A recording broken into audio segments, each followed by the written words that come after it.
les gars, c'est Eden. Bien. Si vous écoutez du rap depuis déjà quelques années, vous n'avez pas pu passer au travers de certaines polémiques liées au genre. Youssoupha et Zemmour, Frisk Orleans et la Lycra, Charlie Hebdo et Booba, ou encore Medine et l'extrême droite, le rap est un art qui ne finira jamais de diviser. Aujourd'hui, je vous raconte 6 polémiques du rap français qui ont pu façonner la vision du rap à la télévision et auprès des Français, en bien ou en mauvais. Je suis pas misogyne, j'ai jamais aucune femme. Je mets un billet sur la tête de celui qui fera taire ce qu'on trouve. Police et les mythes, je suis avec la meute, personne ne pieux. Ce gars-là m'appelait Charlie. Réponds-moi franchement, t'as mal parlé, tout est fait plomber. C'est ça la rue, c'est ça les tranchées. Les internautes reprennent sur Twitter des propos tenus par le groupe Section d'Assaut dans une interview accordée au magazine international Hip Hop. Bien mieux que la Miss Strauss-Kahn, cherche pas de viande à l'âne. Sur les Indiens d'Amérique, sur l'esclavage, j'ai rêve des... Avant de commencer la vidéo, comme d'habitude les frères, n'hésitez pas à vous abonner et à rejoindre la propagande, on n'est que 25% à le faire. Même moi j'oublie souvent de m'abonner à des chaînes quand je les kiffe. N'hésite pas frérot, pense-y, ça m'aiderait de fou. Bonne vidéo. En 2007, Orelsan, le rappeur originaire de Normandie, n'est pas encore connu du grand public et sort le titre Sale P sur son MySpace où il exprime en chanson une certaine rancune contre son ex. Mais en 2009, après la sortie et le succès commercial de son premier album Perdu d'avance, ce titre, pourtant supprimé auparavant, refait surface et le rappeur se retrouve déprogrammé de nombreux concerts et festivals suite à des mobilisations de nombreuses associations féministes estimant que l'artiste incite aux violences contre les femmes. Le rappeur se défendra en expliquant qu'il s'agit d'une fiction et en aucun cas une incitation à la haine et aux violences conjugales, mais trop tard. La machine était en marche. Je comprends que les paroles de la chanson ont pu choquer certaines personnes. Et c'est pour ça que cette chanson que j'ai mis en ligne il y a 2 ans, c'est pour ça que je ne l'ai pas mis dans mon disque. Et c'est pour ça que je la fais pas sur scène. Dans le clip, l'histoire de la chanson, c'est quelqu'un qui rentre du travail par jalousie, il a des émotions qui rentrent en lui. Il rentre chez lui, il lui envoie un message sur internet où en fait il lui crache sa haine. C'est une fiction, ça veut dire que c'est pas moi qui parle. Est-ce que je l'ai bien fait? Le truc c'est que quand tu remets les choses dans le contexte, c'est pas une chanson misogyne à aucun moment. Le FN puis le PS font part de communiquer contre l'artiste, puis la secrétaire d'État de l'époque estime que le titre incite à la violence sexiste et demande aux plateformes vidéo de retirer le clip. Elle se déclare même partie civile pour soutenir les associations désirant poursuivre le rappeur en justice. Il s'agit de paroles inadmissibles qui constituent une véritable incitation à la haine, voire en direction des femmes.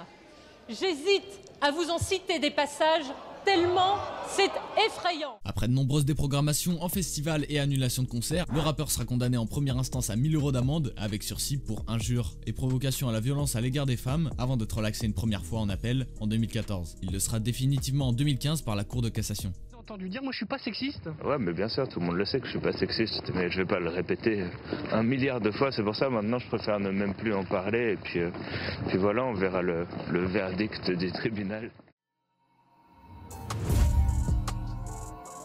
En 2009, Youssoupha sort son projet Sur les chemins du retour, dans lequel on retrouvait le titre à force de le dire. Sur ce titre existait une phrase sur Éric Zemmour qui va lui valoir un procès énormément médiatisé. Je mets un billet sur la tête de celui qui fera taire ce qu'on d'Éric Zemmour. Le chroniqueur estimera que cette phrase est une menace envers sa personne et décidera de porter plainte contre le rappeur du Val d'Oise, ce qui lui vaudra une convocation au tribunal pour injure publique et menace de mort. Avant même son procès, le lyriciste bantou décidera de sortir un son nommé Menace de mort et il invitera même Sniper, La Rumeur et le Ministère Amer qui avaient tous déjà été poursuivis auparavant pour leurs textes. Il se justifiera également en disant que le rap est le seul genre qui dénonce encore. Le rappeur sortira confiant du procès mais sera tout de même condamné en première instance puis finalement relaxé en appel. Quelques années plus tard, le chroniqueur habitué des polémiques avouera lui-même que c'était une erreur. Éric Zemmour, vous avez dit tout à l'heure, je vous cite, « J'accepte qu'on dise tout de moi », ce qui est parfaitement cohérent avec votre position qui consiste à dire « je veux que la liberté d'expression soit garantie ». Le problème, c'est que c'est pas cohérent avec vos actes.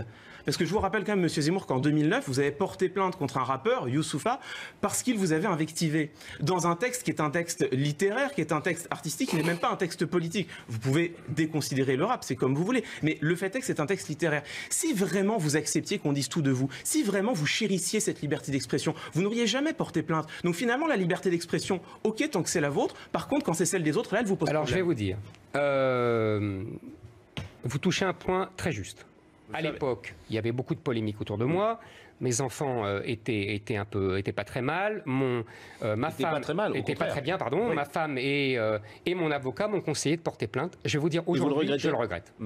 C'est ça. Voilà. Donc, hier, quand vous attaquez un rappeur, c'est ok. J'ai eu tort. Okay. Je viens de vous dire, j'ai eu tort. Écoutez ce que je dis. En 2015, après 2 années d'absence depuis Futur 2.0, Booba revenait avec son projet DUC, dans lequel on pourrait retrouver le titre Les Meilleurs, en featuring avec 40 000 gangs. Et dans ce même son, lors de son couplet, le rappeur de Boulogne va déclencher une polémique à cause d'une phrase. Est-ce une gueule à m'appeler Charlie? Réponds-moi franchement, t'as mal parlé, tout est fait plomber. Quand on sait que les tragiques événements à Charlie Hebdo avaient eu lieu seulement 3 mois avant, on pouvait se douter de ce que cette phrase entraînerait. Mais fidèle à lui-même, le duc de Boulogne assumera complètement ses propos à chaque interview où le sujet sera abordé. J'étais étonné que ça ne soit pas passé avant déjà.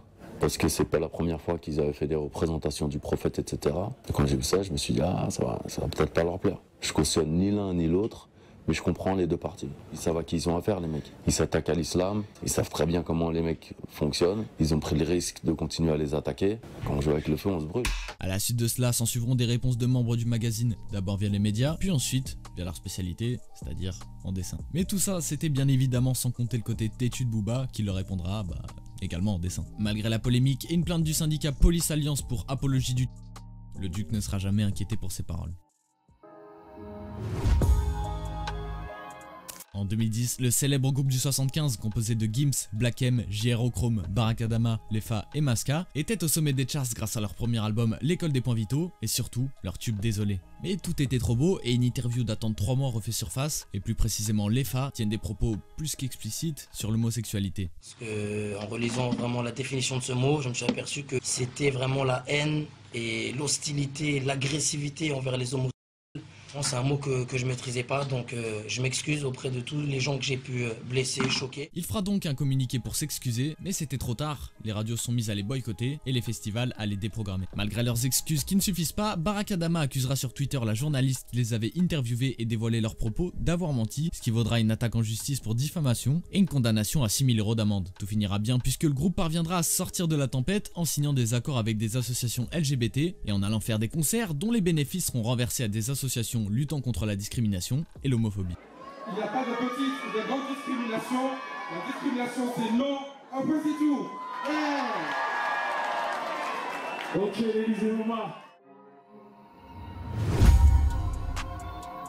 Tout commence en juin 2018 alors que Medine avait annoncé 2 concerts au Bataclan pour le mois d'octobre parce que c'est une salle mythique qu'il a toujours rêvé de faire en concert. C'est d'ailleurs également le titre d'un de ses morceaux dont le clip y a été tourné pour répondre à ces fameuses polémiques. Des politiques de droite et d'extrême droite se mettent à sortir de façon hors contexte les lyrics de son titre Donc Laïque, sorti à l'époque une semaine avant les tragiques événements contre le magazine de Charlie. Ils ressortiront également d'anciennes photos de lui à l'époque de son projet IAD, le plus grand combat est contre soi-même. Alors vous avez compris, j'ai zappé une lettre, tout ça parce que voilà, si YouTube m'entend dire un mot comme ça peut catégoriser un peu la vidéo et voilà, j'en ai pas envie. Donc je pense que vous comprendrez. Ne retenant bien évidemment que le premier mot. À ce moment-là, Medine subit donc une déferlante de la fachosphère sur Twitter avec le hashtag pas de Medine au Bataclan. Marine Le Pen ira même jusqu'en parler sur les plateaux télé. Et elle est d'ailleurs pas la seule politique à le faire. L'avocate Samia Maktouf, qui défend une vingtaine de victimes du Bataclan, a écrit au préfet de police de Paris afin de demander l'interdiction des concerts de Medine. Par la suite, la page Facebook de la salle de concert sera inondée de messages violents et plusieurs survivants du 13 novembre 2015 ont été harcelés en ligne pour avoir défendu la liberté d'expression, recevant des messages de haine tels que dommage que tu n'y sois pas resté ou encore t'as le syndrome de Stockholm. Pourtant le rappeur s'était déjà exprimé un an plus tôt à plusieurs reprises sur ses lyrics qui ont été utilisés contre lui, se revendiquant lui-même de ce que les Français définissent comme l'esprit Charlie. Je me revendique de cet esprit outrancier, satirique au nom de la liberté d'expression pour pouvoir blasphémer une valeur lorsqu'elle est dévoyée. C'est ce que j'ai fait avec le morceau Donc Laïque. Il se justifiera également via un communiqué, mais rien n'y fait, la polémique prend de plus en plus d'ampleur et Génération Identitaire ira jusqu'à déployer une banderole devant le Bataclan. Le rappeur du Havre ainsi que sa famille se verront inondés de messages de haine à caractère raciste et il prendra donc la décision d'annuler le concert. Mais comme dans un mal, on peut toujours en tirer du bien, cette polémique lui apportera une vague de soutien ainsi qu'un nouveau public et lui permettra d'annoncer 2 concerts au Zénith de suite.